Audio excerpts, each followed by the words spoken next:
Congress party द्वारा कर्नाटक चुनाव के अपने पार्टी के घोषणा पत्र में बजरंग दल को प्रतिबंधित करने का वादा करने और बजरंग दल के लिए अनुचित बात करने व सीएम भूपेश बघेल द्वारा बजरंग दल को बैन करने की बात कहने का आरोप लगाते हुए बजरंग दल कार्यकर्ताओं द्वारा नगर के दुर्गा चौक में प्रतीकात्मक पुतला दहन किया गया, जिसमें बड़ी संख्या में बजरंग दल के कार्यकर्ता मौजूद रहे। कर्नाटका चुनाव के लिए तारीखों की घोषणा हो चुका है। 10 मई को मतदान होना है, वही 13 मई को नतीजे घोषित होना है। लेकिन इसके पहले कांग्रेस की जो घोषणा पत्र है उसमें बजरंग दल को बैन करने की बात को लेकर यहाँ पिंडरा में यहाँ पर पूरे बजरंगी लोग यहाँ पर आए हैं और विरोध प्रदर्शन कर रहे हैं। किस तरीके का विरोध है, इन्हीं से जानते हैं।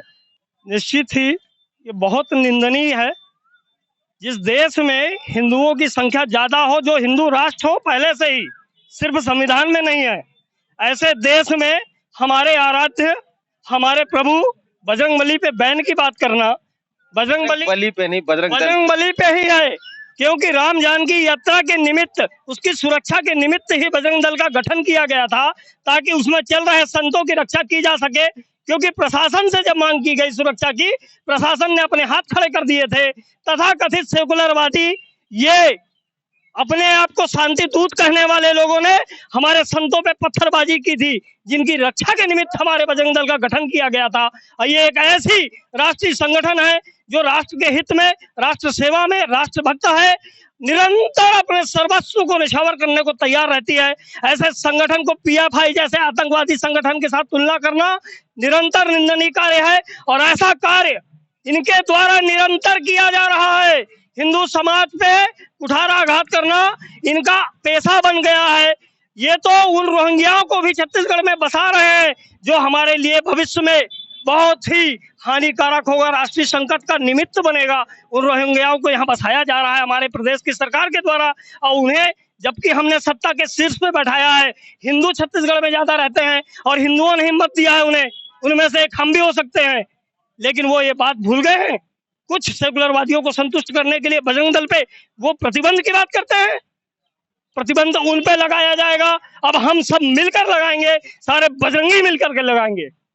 छत्तीसगढ़ के भूपेश बघेल कह रहे हैं कि यह कर्नाटक का मसला है, कर्नाटक में बैन करने के, छत्तीसगढ़ में इस तरह की गतिविधि होती तो यहाँ भी बैन किया जाएगा। क्या कर्नाटक जैसे हालात हो चुके हैं क्या छत्तीसगढ़ में भी? ऐसा है भैया, विनाश काले विपरीत बुद्धि। भूपेश जी को समझ में नहीं आ रहा है। लगता है नंद कुमार साहब बीजेपी छोड़ के उनके पास पहुंचे हैं तो लग रहा है कि मेरे पास बड़ी पूंजी आ गई।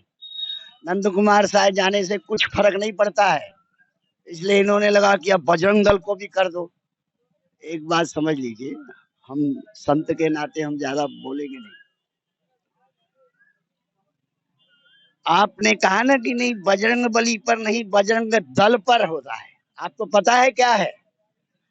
बजरंग दल के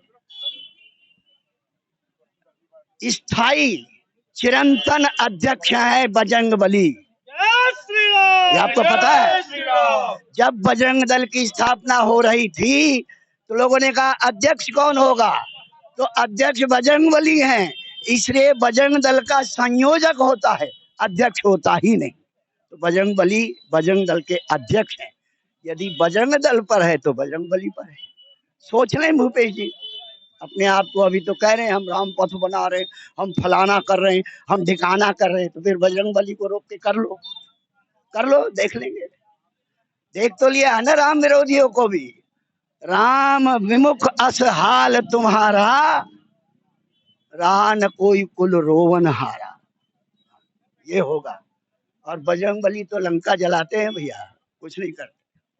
छत्तीसगढ़ में भी 7-8 महीने बाद छत्तीसगढ़ में भी चुनाव होना है। क्या लगता है किस तरह के बजरंग दल को बैन किया जा रहा है? कहीं ना कहीं चुनाव में भी इसका असर पर देखने को दिखाई देगा। एक वर्ग विशेष को संतुष्ट करने की ये राजनीति है। निश्चित तौर पर कांग्रेस हमेशा जातिवाद धर्मवाद पर चली है, और मेरा ये मानना है कि ये कोई संयोग नहीं है, ना कोई ये प्रयोग है। उनको ये लग रहा था कि हम बजरंग दल के बारे में बोलेंगे, बजरंग दल के बैन के बारे में पीआईवाई से उसकी तुलना करेंगे तो उसका लाभ हमें मिलेगा। लेकिन वे भूल गए ही, अब देश जाग चुका है। अब यह देश हिंदू राष्ट्र बनने की ओर अग्रसर है, और निश्चित तौर पर मोदी जी के नेतृत्व में यह देश आज हिंदुत्व की लड़ाई लड़ रहा है। और मेरा यह मानना है कि इसके मुंह की खानी पड़ेगी, और निश्चित तौर पर छत्तीसगढ़ के मुखिया ने अगर यह बात कही है तो इसका लाभ उन्हें नहीं मिलेगा। निश्चित तौर पर यह जनता यहाँ की आक्रोशित है। हर घर से बजरंग दल के लोग निकलेंगे, हिंदू समाज जाग चुका है और आने वाले समय में इसका परिणाम इस प्रदेश में देखने को मिलेगा। बिल्कुल, तो यह थे बजरंग दल के लोग जो यहाँ पर बता रहे हैं कि किस तरीके से बजरंग दल के विरोध में छत्तीसगढ़ में भी चुनाव में इसका असर देखने को मिलेगा। अब देखने वाली बात होगी कि जिस तरीके से घोषणा पत्र में कर्नाटका में इसको किया गया तो इसमें चुनाव में कितना असर पड़ेगा। सुशांत गौतम, बीसीसी न्यूज, गौरला पेंड्रा, मरवा।